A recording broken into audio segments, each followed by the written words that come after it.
নির্বাচনের বাকি আর মাত্র কয়েকদিন। ভোটের মাঠে রাজনৈতিক দলগুলোর মাঝে চলছে হাড্ডাহাড্ডি লড়াই। ঠিক এমন সময় বিএনপি ও জামায়াতের ওপর চলছে সাইবার হামলা। কিন্তু কিভাবে আর কাদের মাধ্যমে ঘটছে এসব হামলা, এ নিয়ে বিস্তারিত জানাচ্ছেন মেহেদী হাসান।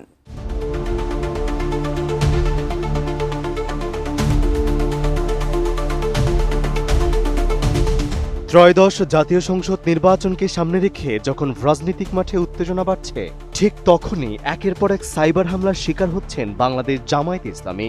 এমনই এক অভিযোগ সামনে এনেছে দলটি। তাদের দাবি, নির্বাচনের আগে শীর্ষ নেতাদের ভাবমূর্তি ক্ষতিগ্রস্ত করতেই পরিকল্পিতভাবে এমন হামলা চালানো হচ্ছে।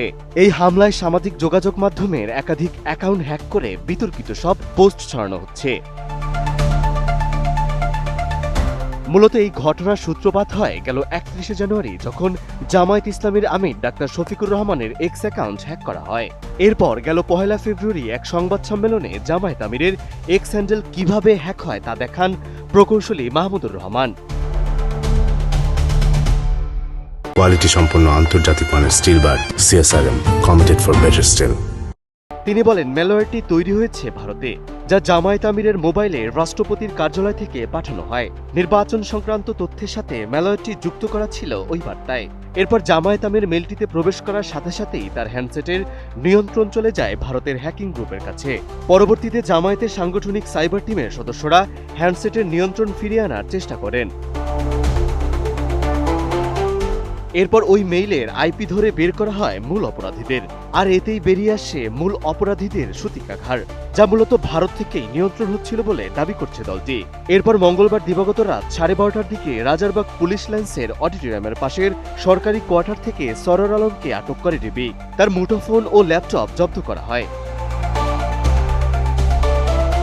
এই ঘটনার পর আবার নতুন করে জামায়াত ইসলামীর সেক্রেটারি জেনারেল অধ্যাপক মিয়া গোলাম পরোয়ারের এক্স অ্যাকাউন্ট হ্যাক করা হয়।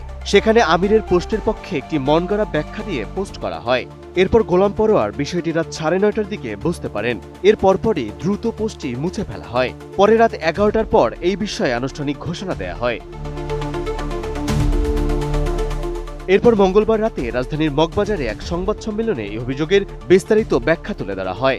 সেখানে বক্তব্য দেন দলটির কেন্দ্রীয় মজলিসে শুরা সদস্য ও নির্বাচন পরিচালনা কমিটির সদস্য প্রকৌশলী মোহাম্মদ সিরাজুল ইসলাম।